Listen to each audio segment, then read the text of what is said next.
इसमें है आपका जैसे कि जीएस के 20 दिन लग रहे हैं हमें। 4 जीएस हैं, 20 डे हमें कंप्लीट करना है इनको। इसी तरीके से इकोनॉमिक्स में भी 20 डे कंप्लीट करना है। ऑप्शनल स्टार्ट करना है हमें पहले, क्योंकि ऑप्शनल का हमारा ज़्यादा रहता है कवर करने के लिए, और उसमें मार्क्स गेन ज़्यादा करेंगे तो हमारा पूरा मीन्स अच्छा ही, हमारी पूरी मतलब रैंक भी अच्छी आ जाएगी। तो ख़त्म करो इसे 3 महीने में। जीएस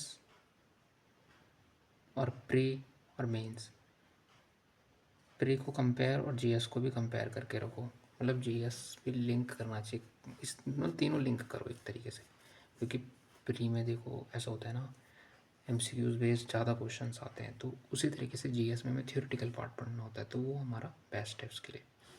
पेपर देने से पहले रिपीट जनवरी ऑप्शनल, समझ रहे हो? मतलब एक बार हमारा पूरा हो जाएगा जब सारा, मतलब अभी तो मैं पूरा बताऊंगा, तो एक बार हमारा जब हम प्री देंगे तो वहाँ पे हमें जनवरी में ऑप्शनल अपना एक बार दोबारा रिवाइज करना है, जो हमारे यहाँ पे ऑप्शनल हमने स्टार्ट करा था। मैं क्यों जाना चाहता हूँ सिविल सर्विस में, मुझे पता है, क्योंकि जो मेरे साथ एक इंसिडेंट हुआ था। क्यों जाना चाहते हैं सिविल सर्विस में? 100% जो हमें अचीव करना है। और तुम्हें पता है मैंने, मतलब कि आपको पता होगा कि मेरे साथ क्या हुआ था ना, और अगर मैं अभी नहीं बोलूँगा तो वो हर किसी के साथ वैसे ही करेगी और वो खुश रहेगी। उसे जवाब मिलना ज़रूरी है। मतलब उसने तो मेरे साथ कर दिया, उसे खुशी मिली, और वो और के साथ भी कर सकती है। उसे पता नहीं है ना कि इसका सॉल्यूशन, इसका जवाब भी दे सकता है। जवाब ये एजुकेशन, ठीक है। तो मैं इसलिए जाना चाहता हूँ सिविल सर्विस में। फर्स्ट अटैम्प्ट में फर्स्ट दिन पहले पता चला, ठीक है, तो तब जाके उन्होंने पेपर दिया, तो इसलिए नहीं हुआ पेपर। जैसे कि आज मुझे पता चल रहा है कि कल मेरा यूपीएससी देना है, तो तब जाके नहीं होता। तो सेकंड अटैम्प्ट में फर्स्ट ईयर स्ट्रेटजी थी, 1 साल की स्ट्रेटजी में मैं यूपीएससी क्लियर करना है। स्ट्रेंथ मेरे को पता है, मेरी स्ट्रेंथ क्या है, वीकनेस क्या है, कितना पढ़ पाऊँगा, कितना नहीं पढ़ पा रहा हूँ, तो मुझे उस चीज़ पे वो अपना काम करना है। तभी तो हेल्थ क्लियर रिकमेंडेड, तभी तो हम जाके क्या होंगे, एस्पिरेंट बन पाएंगे। मतलब तुम्हें लग रहा होगा, देखो कि मेरी स्ट्रेंथ क्या है, क्या क्या चीज़ें मेरे अंदर, काबिलियत है क्या क्या चीज़ें मेरे अंदर जो क्या है डिस क्वालिफाई कर रहे हैं ये चीज़। पहले ऐसे topic cover in strength, develop hard copies, मतलब जैसे कि सॉरी इजी टॉपिक कवर करने की कोशिश करो, उसके बाद हार्ड टॉपिक में जाओ। क्योंकि ऐसा होगा ना, तुम हार्ड टॉपिक में जाओगे तो तुम्हारी क्या होगा, हार्ड टॉपिक में जब हम जाते हैं तो हमें समझ में नहीं आता और हमारा टाइम वेस्ट ही होता है। इसलिए हमें पहले इजी को देखना चाहिए। पोटेंशियल है तो करो, हार्ड को भी बनाओ उसे आसान, और फिर उसके बाद आसान तो आसान ही है। एक और चीज़ मुझे इससे रिलेटेड याद आ रही है, जैसे कि आपने देखा होगा कि हम क्या करते हैं, हाँ, मतलब इजी ही बन जाता है भाई हर चीज़। तुम रोज़ करोगे, रोज़ एक ही चीज़ पढ़ रहे हो ना, रोज़ रिवाइज करो। ऐसे नहीं कि हर दिन नया पढ़ रहे हो, रिवाइज कर ही नहीं रहे, इकट्ठा कर दिया बहुत सारा आंसर्स, बहुत सारा सब कुछ, इतना मटेरियलिस्ट है।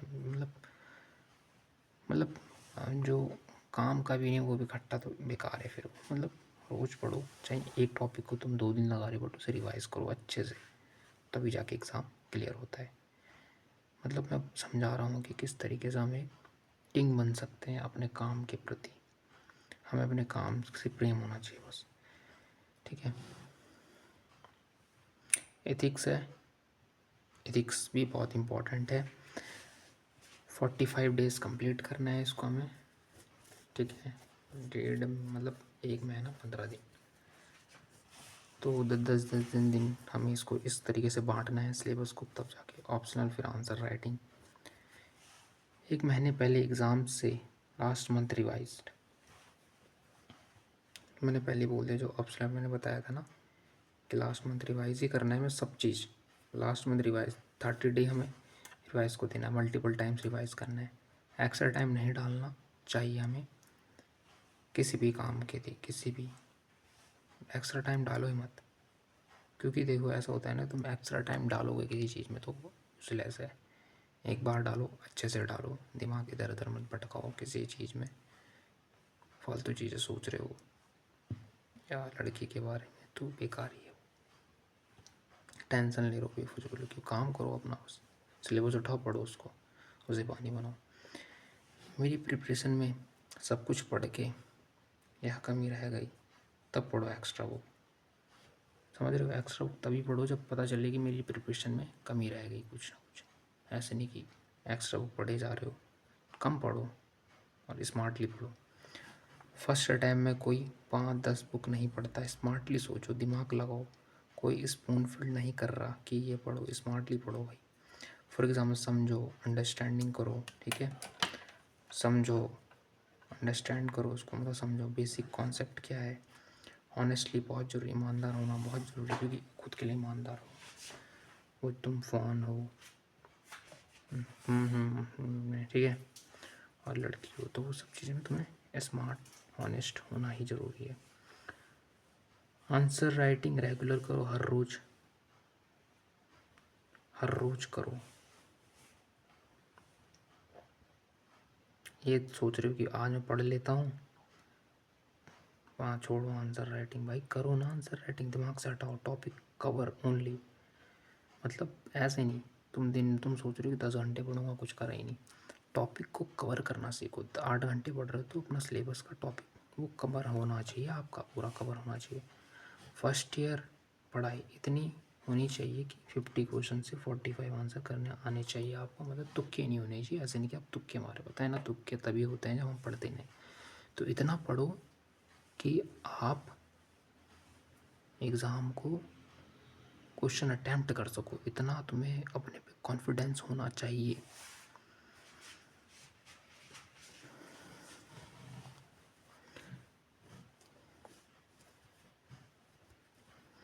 कोई बोलते हैं कि इतना वाहियात यूपीएससी के लिए उठा रखी हैं अफवाहें, 10 unpredictable question UPSC can ask. अरे भाई अनप्रिडिक्टेबल है तो हाउ कैन यू से वो आस्क कर कैसे सकते हैं? फिर आप कैसे एडवांस में बता सकते हैं कि यूट्यूब एक तरीके का, यूट्यूब ही है, फ्रॉड है वो एक तरीके का, कि भाई अनप्रिडिक्टेबल क्वेश्चन थे, यूपीएससी ने पूछा। जब वो अनप्रिडिक्टेबल थे तो यूपीएससी ने पूछा क्यों? आसान है भाई, सब चीज़ करो तो एक बार सब कुछ होगा।